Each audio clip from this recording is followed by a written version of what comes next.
And here's Michael Jordan. 1 out of 3 drove in a run.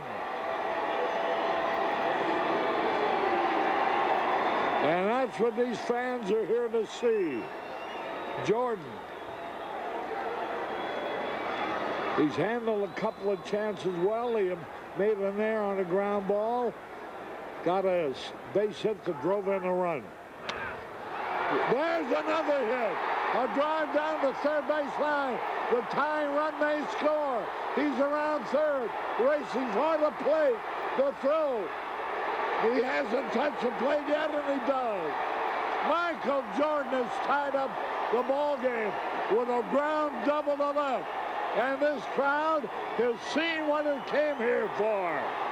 And everybody's on their feet yelling. 2 runs batted in, and there was nothing fluky about that double. That was a rifled shot down the line. And 2 for 4, 2 runs driven in, and probably more standing ovations than anybody has gotten on a baseball field in many a year. Here's Julio Venus, who hit the 2-run homer in the 6th. We'll watch it again, and this is a fastball up inner portion, and he just drives it down the line. Joe Pomponi, the umpire, motions it fair all the way, and here comes the throw. There's a line drive deep center.